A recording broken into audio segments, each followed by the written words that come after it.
Hey everybody, my name is Chris and I'm a tutor here at Chegg.com. I mostly do math and computer science, and in this video we're going to do an example with moments of inertia. So here we want to find the moment of inertia about the x-axis for the region that's in the first quadrant of the xy plane and bounded by y equals x squared and y equals 1. And the density of this region is rho of x comma y equals x times y. So we eventually want to draw a picture of this region so we can see what's going on.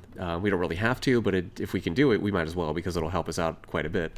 So let's recall the formula. So the moment of inertia about the x-axis, the formula in general is, we'll denote the integral with I sub x, and it's the double integral over the region R of y squared, not x squared, but y squared, times the density dA, where remember dA could mean dx, dy, or maybe dy, dx. It just depends on how the region is. Okay, so in our case, we have rho of xy is just x times y. So that's good. Now let's go ahead and draw a picture of the region. So we're in the first quadrant. Here's our x-axis, here's our y-axis. And we're bounded by the parabola y equals x squared, so I'll just draw the part in the first quadrant, and then the line y equals 1. Okay, so I guess I'll extend that a little bit. So this region right in here, okay, in the first quadrant and bounded by y equals 1 and y equals x squared. So here's y equals 1, here's y equals x squared. Now we want to use this picture to help us put bounds on, or to help us get the limits of integration. Okay, so now because rho of x comma y is x times y, then in our case we have the double integral over r of y squared xy dA, we'll say, which is the double integral over r of xy cubed dA. All right, now we're going to have to get limits of integration for x and y. So there are a couple different ways we can go, but since we have y equals x squared, and that's already kind of nice, it's better than x equals the square root of y, arguably. So let's go ahead and say, okay, in this region here, this is our region R. In the region there, we have 0 less than or equal to x less than or equal to 1. Okay, so x moves from 0 to 1, because here, at this is the point 1 comma 1. So x goes from 0 to 1. And then where does y go? Well, if we think about the bounds on y are variable. Okay, but what we notice is that, well, the lower bound anyway is variable. But what we notice is that on top, y is always bounded by 1. On the bottom, y is always bounded by what? By x squared. Okay, so what we can say then is x squared is less than or equal to y is less than or equal to 1. Right, so these inequalities here actually give us our limits of integration. So let's go ahead and integrate. And, well, not integrate yet, but just set up the integral, I guess. So x has the constant limits of integration, and remember, with double or triple integrals, you always want to have constant limits on the outer integral.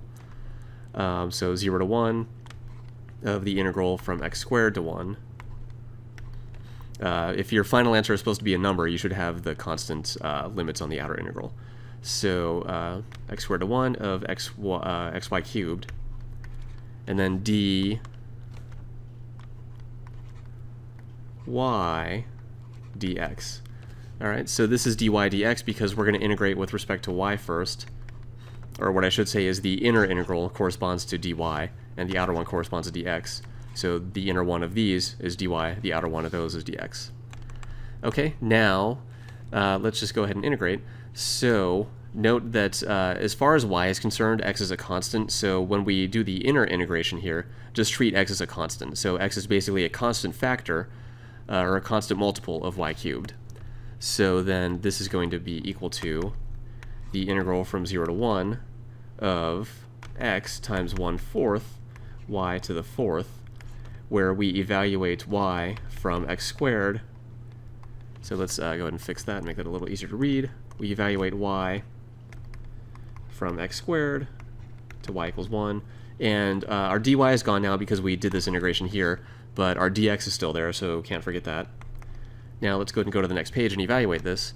So this is equal to, let's go ahead and pull out the 1/4, times the integral from 0 to 1 of x times y to the fourth, where y goes from, it was x squared to 1, right? Yes.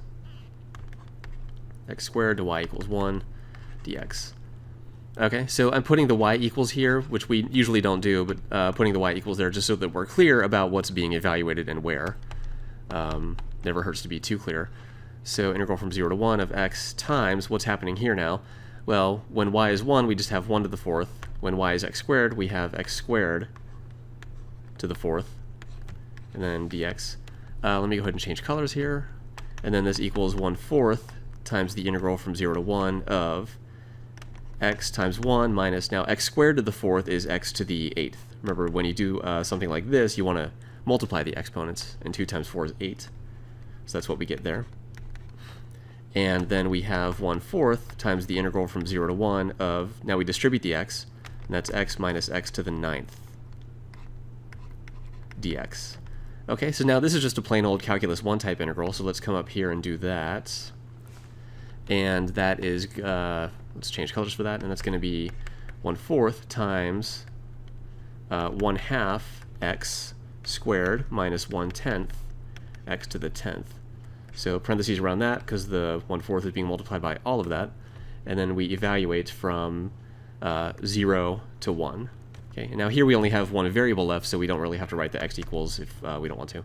So now we have 1/4 times, when we evaluate at 1, we just get 1/2 times 1 squared minus 1/10 times 1 to the 10th.